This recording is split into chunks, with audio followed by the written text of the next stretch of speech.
ભારતના આકાશમાં અનેક સંતો ભક્તોના તારલાઓ ઝગમગે છે. ભારતના આકાશમાં ઝગમગતો એવો જ એક તારો એટલે સંત કાન્હોપાત્રા. આજે આપણે સંત કાન્હોપાત્રાને વંદન કરીએ.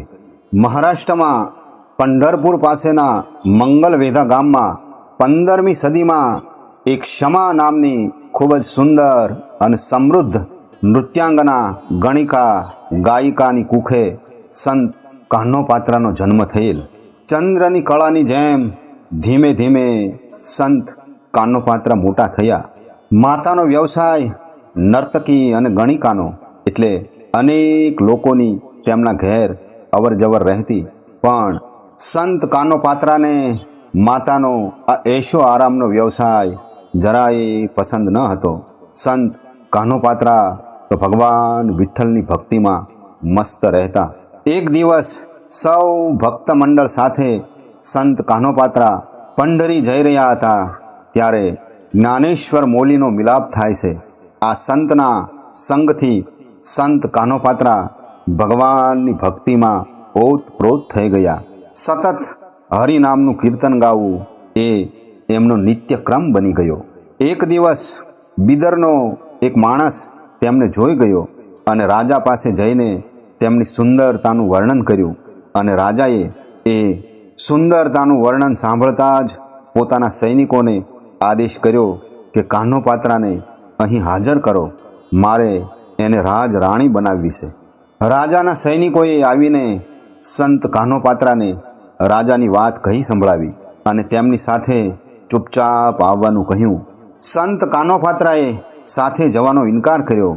એટલે રાજના સૈનિકો તેમને બળજબરી પૂર્વક લઈ જવાનો પ્રયત્ન કરે છે.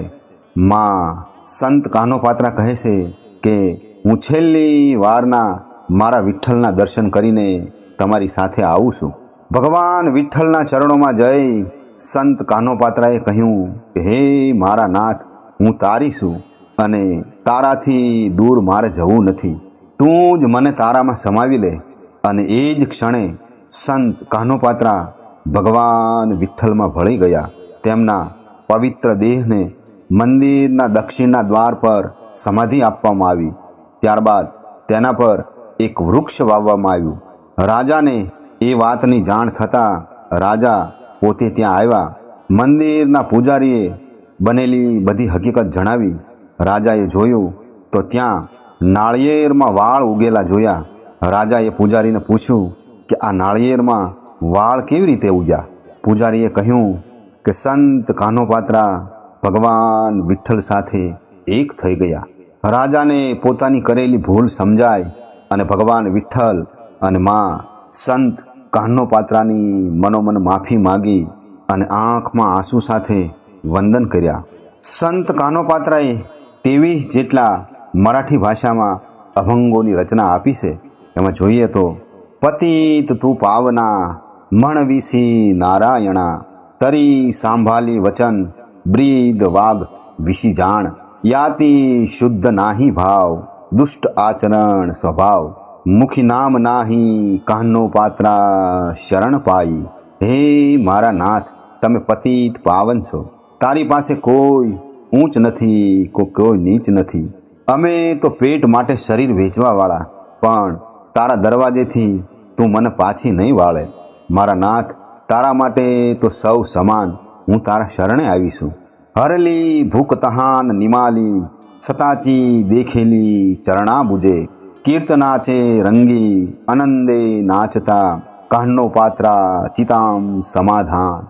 હે મારા નાથ, આ સ્વાર્થી અને ભોગીજનોનું મનોરંજન કરવા કરતાં મને તારું કીર્તન કરવામાં વધારે આનંદ આવે છે અને મારા ચિત્તનું સમાધાન થઈ ગયું. ધ્યારે ધ્યારે મુખી નામ, અંતરી ધરુનિયા પ્રેમ, માજા આહે ભોલા બાપ, ધેતો તાપ હરોની, આપુલિયા નામા સાઠી, ધાવે સંકટી લવલાહી, ધ્યારે ધ્યા મુખી નામ, કાન્હોપાત્રા માધવ. હે મારા નાથ, હવે મારે તારા નામનો જ આધાર છે, એટલે હું તારું જ નામ સ્મરણ કરું છું. તારા નામની શક્તિ બહુ મોટી છે.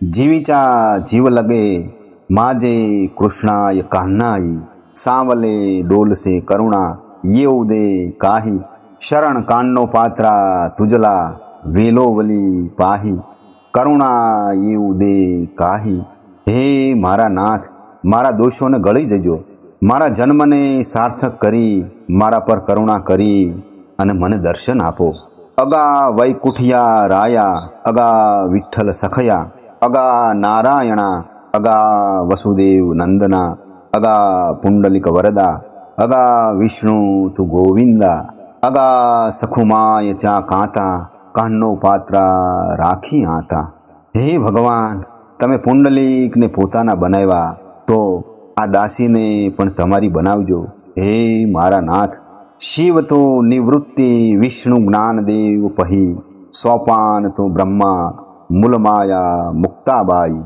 ધન્ય ધન્ય નિવૃત્તિ રાયા ધન્ય ધન્ય જ્ઞાનદેવ સોપાન રાયા ધન્ય કાનો પાત્રા અજી જાલી ભાગ્યાચી ભેટી જાલી જ્ઞાનદેવાચી મણુનિયા નકો દેવરાયા અંત આતા પાહુ પ્રાણ હા સર્વથા ફૂટો પાહે હરિણીચે પાડસે વ્યાઘ્રે ધરિયલે મજ લાગી જાહલે તેસે દેવા હે વિઠ્ઠલ હરણીને જેમ શિકારીને સોંપી દેવામાં આવે વાઘ જેમ હરણીની ગળચી પકડે એવી મારી દશા છે એટલે તું જ મને ઉગારી લે તું મને તારામાં સમાવી લે જેને ભગવાને પોતાનામાં સમાવી લીધા એવા સંત માં કાનોપાત્રાને આજે આપણે ભાવથી વંદન કરીએ પંઢરપુરમાં ભગવાન વિઠ્ઠલના મંદિરના દક્ષિણ દરવાજા પાસે આજે પણ સન કાનોપાત્રા રૂપી એ વૃક્ષ